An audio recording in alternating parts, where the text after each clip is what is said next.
Everyone, welcome to the Downtown Action Committee meeting, July 12th, 2023. May I have a roll call, please? Gregory Gabriel, Present. Michael Chavez, Cuevas, present. Cuevas, excuse me, Nick Mielich, Present. Roger Jensen. Let the record reflect that Roger Jensen is not in attendance. Stephen Graham. Let the record reflect that Stephen Graham is not in attendance. Brian Chagas. Present. Brad McPherson. Let the record reflect that Brad McPherson is not in attendance. And Kim Doe. Present. Great, thank you. Okay, moving on to approval of minutes from June 14th, 2023. I don't think there's any comments. Motion to approve? I hear a motion. Do I hear a second? Actually, may I have a comment?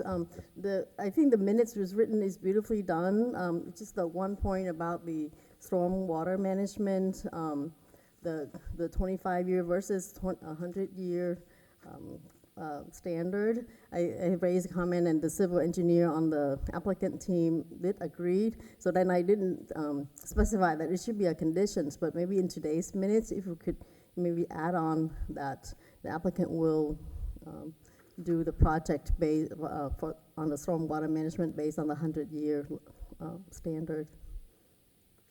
Thank you. I think they're required to do that. So I don't know if that's a condition that we can apply. Last time he mentioned he was going to do just 25-year standard instead of 100-year. But then he did agree to do 100-year. Yeah. Yeah, okay.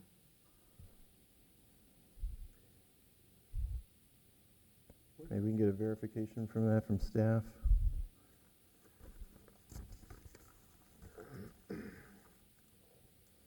I can look back at the recording. I do not know if they agree or not to that condition and if it is part of the requirements from the city. Yeah. For the record, Brian Seymour on behalf of the applicant. The discussion was had. Obviously, I wasn't here. I went back and watched it all. It wasn't a commitment. There was a discussion that it does exceed, but not a commitment to the 100-year, because it would cause a redesign. We don't know what it would do. So it's beyond the minimum required flood, but retentions, but it's not necessarily at the 100, and we'd have to recalculate everything before we could know that. So a condition could be dramatically problematic. So that's why it wasn't agreed to, just discussed that we would be trying. Yeah, I totally get the point about redesigning something from 25 years to 100 years. Definitely would cause a change, absolutely. But he did agree, and I don't want maybe first we watch the recording, and then second. But I feel really strongly about the 100-year event, and I think the 25 years is not going to do it with all this climate change, and they're changing all that adjacent parcel to the.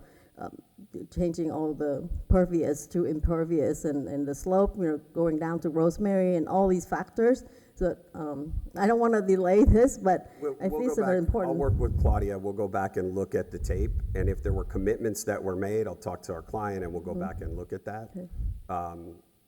But that was my recollection was similar to Claudia, so we'll go back and look. Okay.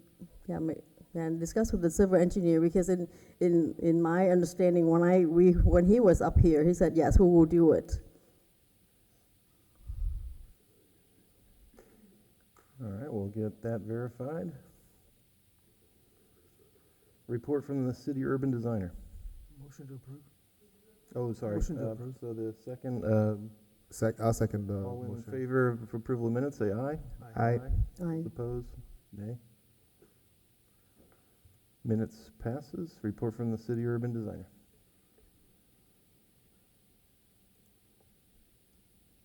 And I forgot to say good morning. Good morning, Claudia Babin, City Urban Designer. I have a very quick update for you. The medical marijuana dispensaries code amendment that was presented to you went to the City Commission and was approved on Monday, this Monday. And the City Commission actually approved 3-2 the prohibition of medical marijuana dispensaries in the whole city of West Palm. And that's just the update that I have. Thank you. I'm sorry, Okay. for clarification, just said new dispensaries are prohibited at this time. That's right, new dispensaries. The 9 that we have right now are grandfathering. Yeah. Mhm. Okay, moving on, declaration of ex parte communications. Do you have declaration of ex parte communications? Yes, I had a call with Brian Seymour, Mr. Rice, and the architect Jose. I have nothing new to declare since last meeting. I did have a meeting with Brian Seymour as well. I had a phone conference with the applicant and the applicant's representatives. Yeah, I also had a Zoom meeting with Brian Seymour and the architect. Thank you. Okay, at this point, we're going to start the public hearing. And we need to have the swearing in of the speakers.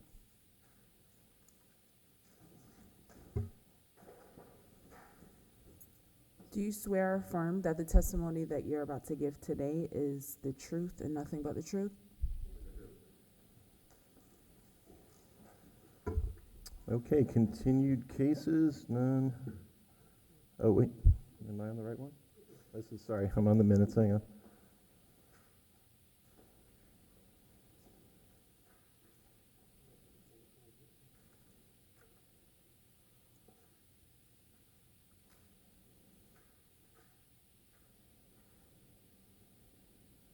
Do you have the hard copy?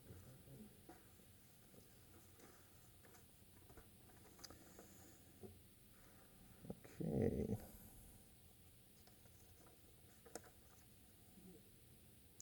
New cases, TDR case number 23-07, a request by Touchstone Web Realty Company on behalf of Linton Jog Associates LTD for DAC approval of the transfer approximately 5,500 square feet of TDRs from 1225 North Sapodilla Avenue to 315 South Dixie Highway and 411 Fern Street, pursuant to the City of West Palm Beach Zoning and Land Development Regulations, Article 4, Section 94-132. Location, the subject properties are located within Commission District Number 3. Commissioner Christy Fox, Case Manager Flavia. Quick, Mr. Chair, should we do item B first before the new case? I think transfer development rights will be fairly quick, so I think we Okay. can stay on track. Just pointing that out. Appreciate it. Good morning. Lauren Thomas with Touchstone Web Realty. I will be quick. I'm here on behalf of Linton Jog Associates. Linton Jog owns both sites, both receiving and sending site. Receiving site location 411 Fern Street and 315 South Dixie, highlighted in purple. We'll be transferring 5,502. I think Claudia's going to go over, I think it's got 5,500. So we're adding 2 additional square feet. This is the sending site located at 1225 North Sapodilla Street. Previously, this property was on an additional site. It's been approved by the Historic Board on September 28th, 2021, case number 21-74. And there you can see the sending site and receiving site, simply a transfer. Owner owns both properties. That's it. Thank you. Thank you.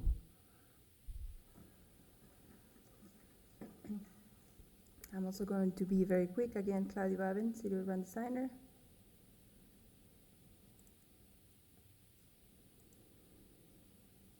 This is TDR case number 23007.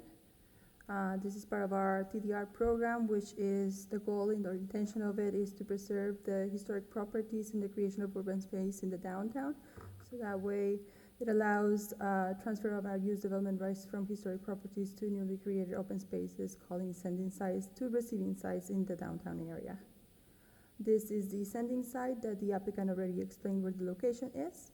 The applicant also mentioned that this structure, this building, was previously in a different location. In order for this to be designated historic, the property needs to have this redesignation, which the applicant will do. This is just a breakdown of where the zoning district where this property is located, the available development rights, and obviously the existing structure, the rights, the development rights that are already used, and the ones that will be transferred. And just for the record, the agenda had a different amount compared to the one that we're presenting today, which is the accurate one. And again, the applicant also mentioned where these development rights are going to. And staff recommends approval with the condition. The condition is that the building structure, as it was previously relocated, the applicant is required to complete the property's historic resignation within the 6 months of this public hearing. The TDR certificate will not be issued, and the TDRs will not be sold until the redesignation is completed. And that's it, if you have any questions. Great, thank you. Is there anyone wishing to speak from the public on this issue? Nope. Hearing none, I'll turn it over to the board. Any comments or concerns, questions? Real fast. Claudia, so they're on track to go to historic preservation and get that done within the 6 month period? Great, thanks. Great. With that, can I hear a motion? Motion to approve granting transfer development rights. I move that the Downtown Action Committee approve the transfer development rights DAC TDR case number 2307 as listed in the staff report dated July 5th, 2023 as follows. A, transfer of 5,502 square feet from 1225 North Sapadilla Avenue to the receiving sites of 315 South Dixie Highway and 411 Fern Street pursuant to the requirements of section 94-132, subject to the following condition. 1, the applicant is required to complete the property's historic redesignation within the 6 months of the DAC public hearing. The TDR certificate will not be issued and the TDRs will not be sold until the redesignation is completed. Great, thank you. Can I hear a second? Second. All those in favor, say aye. Aye. Those opposed? Passes unanimously. Congratulations.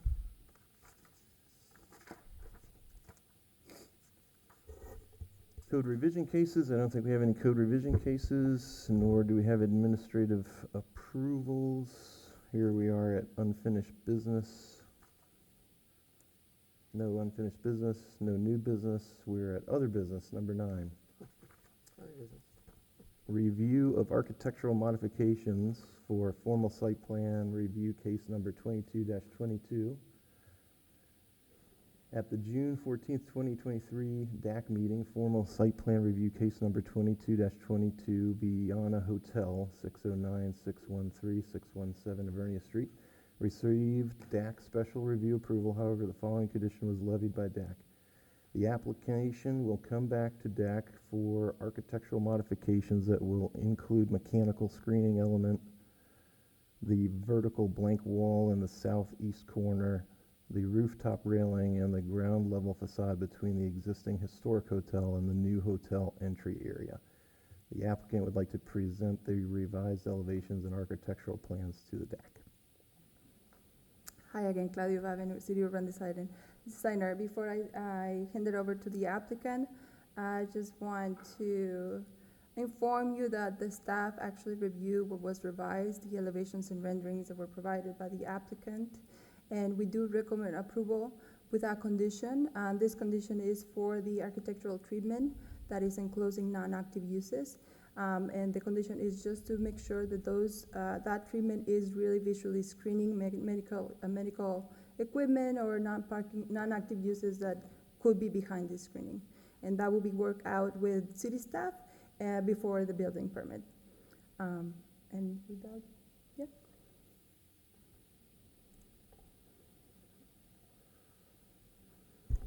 Good morning. Good morning. I will be no more than 45 minutes.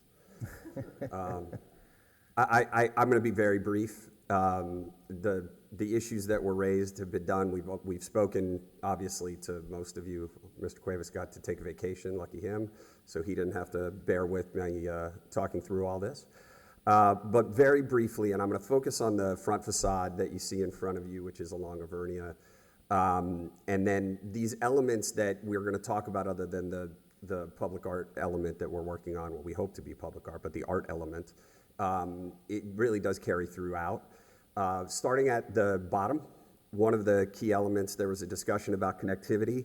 So what we've got is we've shortened up, and the architect is here if you want a real detailed presentation. I'm trying to make this quick.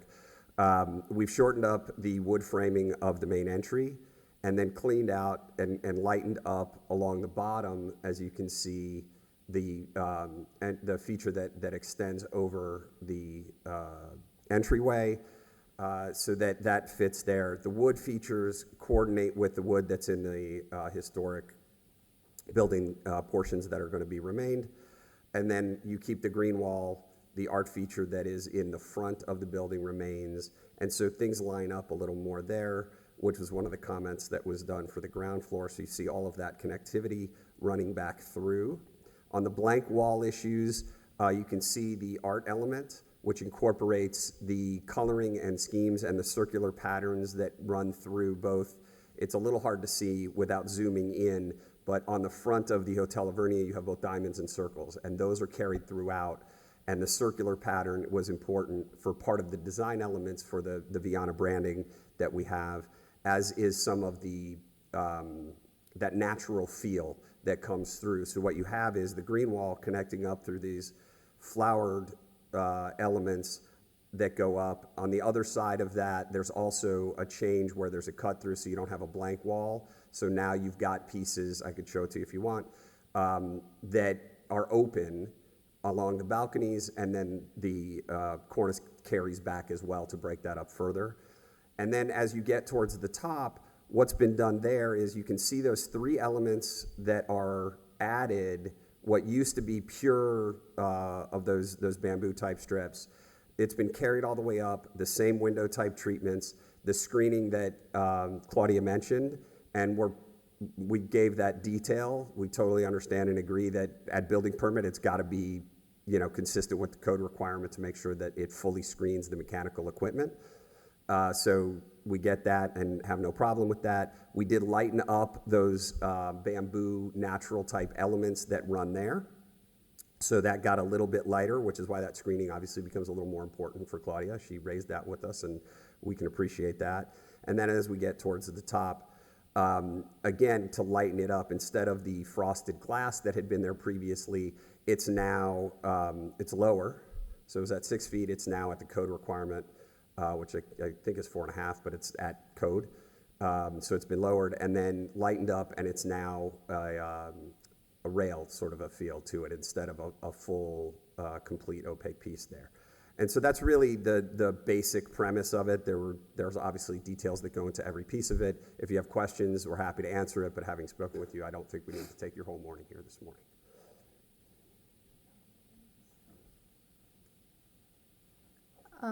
And just, I would like to also acknowledge that Frederic and Mitter and Anne Hamilton from the historic team are present here today.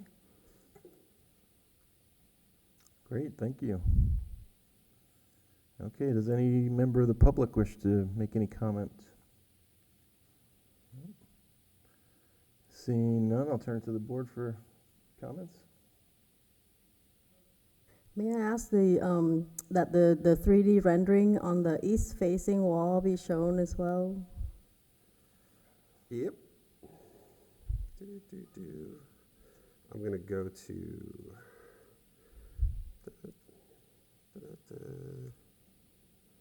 I think this one is better to show what you're asking for here, so that what we can see is that you see where this is all now broken up with cornice, you've got the pieces, and then you've got the balcony extensions where it used to be wall. And then this sculpture does come out a little bit as well, because it's not paint, it's sculpture. And then those elements are there that broke that up. Yeah, I would just like to maybe share with the board that when I saw this in the pre-meeting, I see that it's definitely enhanced. It added a little more facade articulation on that wall, and also the cutout will give the user a better experience. You can get the sunlight from the eastern light and air and view. So it's one of the improvements.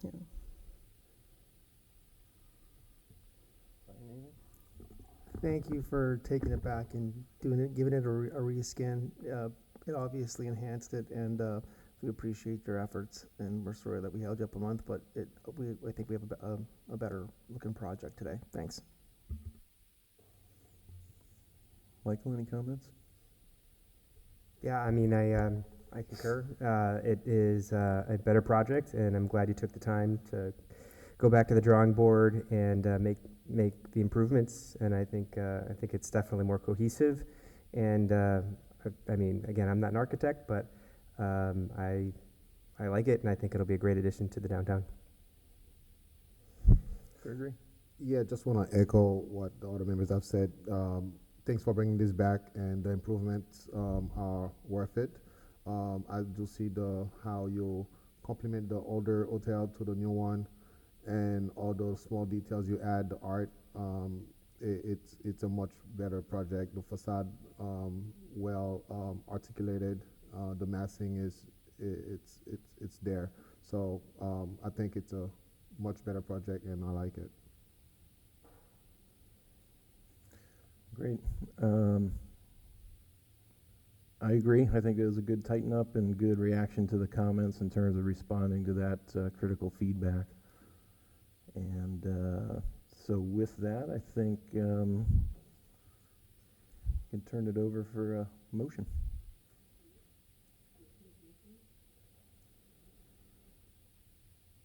I have a suggested motion in the screen if you want to read that.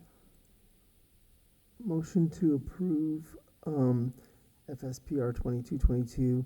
I move that the Downtown Action Committee approve the revised facade articulation and architectural elevations presented at this hearing as subject to the condition levied by the DAC during the June 14, 2023 special review and approval of formal site plan case number 22-22 with the following condition. The final design of the architectural treatment shall be brought back to the city for final approval before submitting for building permit to ensure that the materials proposed will visually screen non-active uses and will be provided for all non-active use facade elevations. The motion is based upon a determination that the testimony presented at this hearing along with the application submitted constitute a preponderance of competent substantial evidence. The board hereby makes findings of fact that the special review requested satisfies all of the criteria of the City of West Palm Beach Zoning and Land Development Regulations, Article 2, Section 94-52B2. Thank you. Do I have a second? Sorry, I apologize, but the condition about the 100-year storm, do you want to put that, or you want to say come back for the, because We can't. I can't add a condition now about a storm because I don't know. I'm okay to come back, but I don't want to approve it based on 25-year because the civil engineer did agree, and I understand it's a big deal. So if we put it as a, subject to review of the last, the recording of last meeting or something like that, because it's not a new condition. So if it's a condition that was in the last meeting, it's already there. And if it's not, it's not. I'm not trying to be facetious about it. I don't know how, I'm trying to figure out how to say it, but like the approval that existed last meeting is the approval, and the only things we looked at were the architecture. And so if when we go back and look at the tape, that there was a condition relative to the 100-year storm, we understand Claudia will add that to her her conditions in the final approval. But this was just architecture, so if we add anything today, we would have a potentially major problem. If I may, I think I seem to recall that there was discussion that this site is on the ridge, the secondary ridge, and I know that because I actually live on the secondary ridge down that way, a little bit south. And just as an anecdote, flood insurance was not required under my mortgage because you're at an elevation that's high enough above any kind of problematic area. So I'm not sure, again, it's depending on the commitments and what was said or agreed to last time, but is this site above the, Well, my concern is not only for this particular hotel, but it's on the higher slope, which the water that had been able to be absorbed on all this like 2 parcels that will not be absorbed anymore because of this new impervious, is going to flow down to Rosemary. So it's not just about this one project, it's about all the surrounding properties that will be affected. And 100-year flood is not anything like outrageous. It's been done in many, many other municipalities for smaller size projects. I think, I want to just add to this as well, Rick, before you say something. I think what confounds this slightly is that we're dealing with a historic structure up front, and that's staying in place. So it's designed beyond the 25-year. It's designed to meet the engineering standards of the city, obviously. Otherwise, it wouldn't have got this far. It wouldn't have got to us, and it's not going to head on beyond if it's not meeting the engineering requirements. It may not be able to meet the 100-year requirement, but it's going to meet the city's engineering standards because of the situation where we have an existing building that can't be moved and the whole new building, which is elevated up and has favorable conditions, being on the slope and being in a sort of a higher elevation. So there may have to be a sort of a middle ground on this. I don't think they're going to get to 100-year, but I think they're going to be able to meet the requirements and go above and beyond the 25. So we might have to, in my opinion, we may have to relent on the 100-year, strict, desire to sort of meet that standard. Mr. Green? If I may, Rick Green, Development Services Director. I'll let the DAC know that several years ago, we adopted what is known as a freeboard ordinance, which requires that if you are in the floodplain, your elevation has to come up 2 feet to get out of the issues concerning flooding. We've also hired a GIS floodplain review position. So we have a position in place that is going to do nothing but this. So this is something that certainly we're going to look at at time of building permit to make sure that it's appropriate. I don't think it's necessary to include it as a condition as part of a DAC review. Suffice to say that is something that we typically look at and we will look at in this case. Okay, so I'll leave it to the experts, the staff. So if we could have it in a minute that, staff will, and the applicant will review carefully about the necessary requirements, and please do keep in mind, build in some additional redundancy, because many places that are not used to flood before and now are suffering, and this is on a high elevation, the water will flow down to Rosemary, which is the heart of downtown. So, thank you. Thank you. Okay, I think the motion was suggested, and we're looking for a second. Second. All those in favor say aye. Aye. Aye. Those opposed, nay. The ayes have it, passed unanimously. Congratulations. Congratulations. Thank you very much. I want to thank Claudia and Frederic. They met with us. We talked through a number of these issues with them, and they helped us along too on these facade elements. So I think they deserve a thank you also. And thank you all very much. Thank you.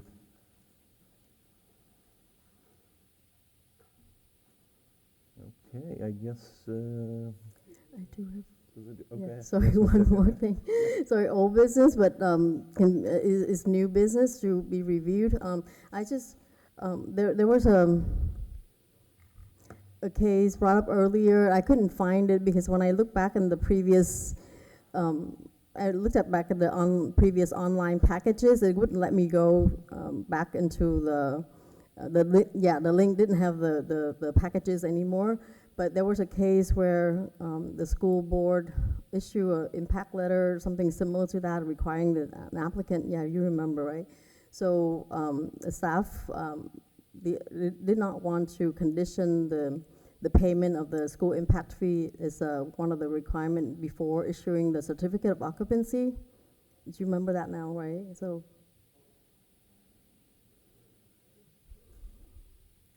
Yeah, the school board has a what they call a SCAD analysis. That's a school concurrency type review that happens. And we certainly support the school board's effort and want to make sure that there is existing capacity, and we have dialogue with the school board and their director of planning all the time. We don't want to be in a position where we become the enforcement arm of the school board. So we recognize that both at DAC Planning Board, we will include the SCAD analysis that's done by the school board, but we do not make it a condition of our approval because, again, we do not want to be the enforcement arm for the school board. We don't think it's appropriate, but we certainly support what they're trying to do. Right, and I completely see that, we have more, your department have more work to do than you want to enforce somebody else's requirement, but may I ask the city attorney to maybe help on this, maybe to review and see like who would have the enforceability mechanism to enforce this school concurrency, because I would feel very concerned that we allow these units to be built and there's not enough school capacity, and, you know, with more and more units coming to the line and following that same precedence, and it doesn't feel right for if the school does not lack and the developer does not pay into the school impact fees. So if you could, the city attorney, please help us to review who will be the proper entity to enforce that, because it is a requirement that have to be enforced somehow, and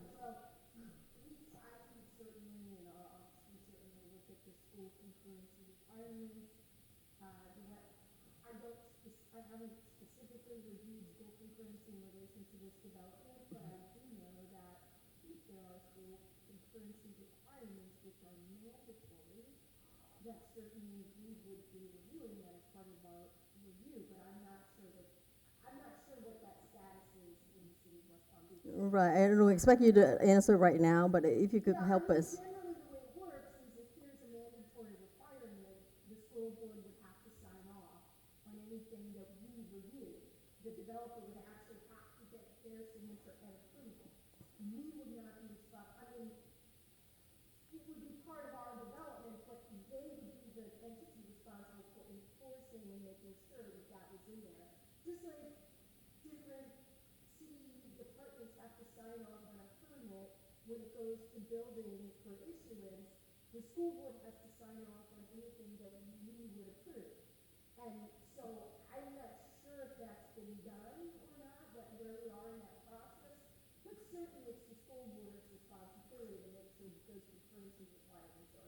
I agree, and the alternative is, again, let's say hypothetically, we work a lot with the school board, but let's say they are deficient for one reason or another in keeping up with the demand and the supply, and schools aren't built, they collect money to build schools, but let's say schools aren't built. The alternative is then if we don't meet the concurrency, then the development is shut down, and that's what we don't want. So that responsibility is with the school board. Again, we work with them, we partner with them. If a school is over capacity, sometimes like Forest Hill High, we had an issue with Forest Hill High School, but they had students coming from outside of West Palm Beach to come to that school. And our approach would be, well, if we want to fix that, then don't have kids from outside of the city of West Palm Beach going or being earmarked for that school. So it's the school board's responsibility. We work with them, but that's part of the reason why we did not want to be the enforcement arm, because the alternative is if concurrency is not met, then you're shutting down development in the city, and that's what we don't want. Yeah, I mean,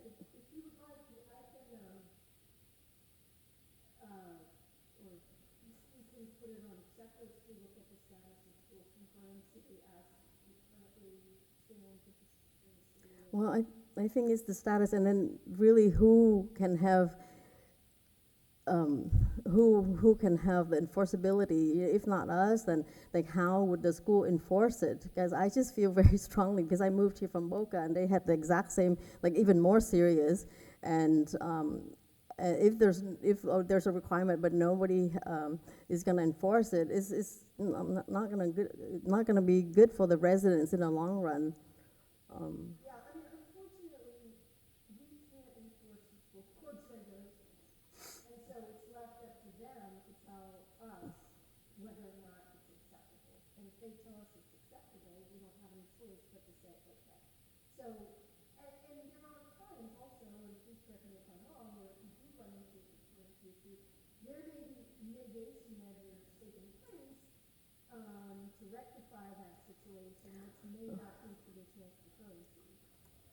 Well, the mitigation measure here is the impact fees, but then if they don't pay the fees and nobody, then there's, like, if we could just go ahead and issue the certificate of occupancy and the building being built, people moving in, and if there's no mechanism to enforce the payment, that's where I'm concerned. There is a measure that in the long term, maybe, you know, $100,000 is not gonna be enough for them to build the school overnight, but over the accumulation of these fees, will eventually get something built. But if nobody enforcing the payment, then there's no solution.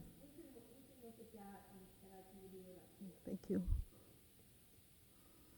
Great. Can we just spend just a couple more minutes on the stormwater thing, Rick, if you might just stay up there, because I just want to understand it for other buildings in the downtown and just future trends and everything like that. So, just as an oversimplification, is the whole downtown governed by, they all have to meet the 25 years? Is that the criteria for buildings downtown? Yes. Okay.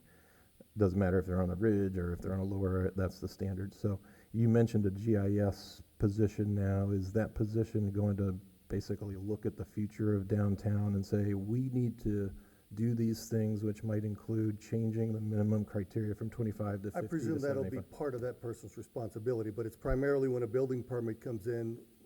Let me also add that just Monday, we adopted what is known as an F resolution, $1.7 million. Part of that 1.7 was to set aside $40,000 for a software system called Forerunner, where basically we digitize every parcel in the city, and then as part of that process, we look at stormwater and the flood zone and everything associated with that parcel.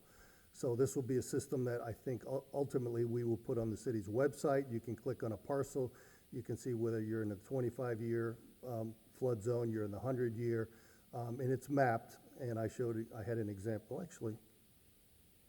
I probably still have it on the laptop. They may have taken it down.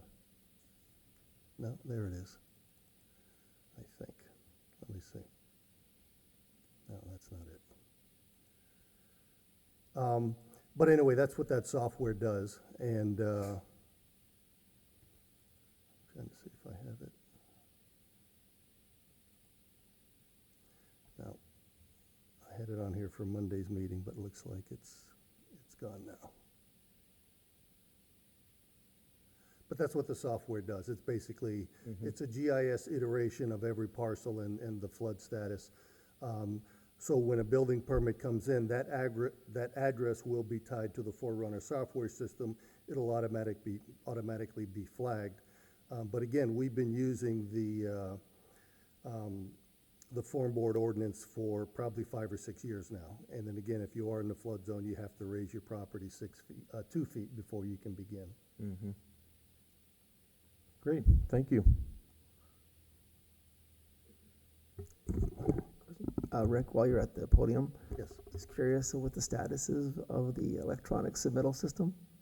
So our EPL stands for Enterprise Permitting and Licensing Software. We originally targeted a June 26th start date.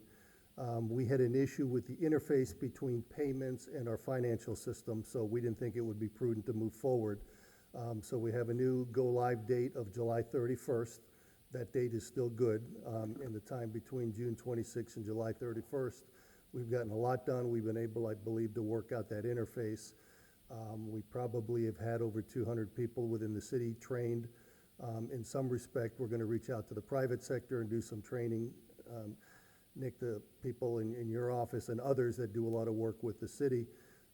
But our goal is to go live on July 31st, the end of this month, and we're excited about that. Thanks, great. Any other comments? No? Sorry, I maybe, mentioned to the board, just as a footnote, June, we collected over $1.9 million in building permit revenue. That's the highest amount we've ever collected in the history of the city. Wow. And 5 of our 8 biggest months in the history of the city have occurred within the last 18 months. So it's absolutely crazy. I never thought we'd reach last year's levels. We not only have reached them, we have now surpassed them. So work is not slowing down, and I thank my staff for all their hard work, because it's a challenge to keep up. It really is. You need to hire more people. while you're at the podium as well, maybe may I also dovetail the the Live Local Act, the new Affordable Workforce Housing Act that came in. I know the staff, the department have been working super rigorously. They're really fast in analyzing that act compared to the city code, and so if there's any internal, external training that you think that the board can participate, we would greatly appreciate having a chance to join in the training. Thank you. Yes, Senate Bill 102 went into effect July 31st. It basically preempted our resolution 306-22, which got adopted in December. The resolution we had in place was a bit more effective, I think, in promoting workforce housing. The Senate Bill 102 does not include residential properties, so it's basically mixed-use properties. You have to have 65% of your project has to be residential, and then 40% of that residential has to remain workforce for a period of 30 years. The resolution we had in place basically allowed you to double the density if you were providing workforce housing. So as part of what we're going to be doing, we are in the process now of amending our evaluation and appraisal report, which we typically do every 7 years, evaluation and appraisal report of our comprehensive plan.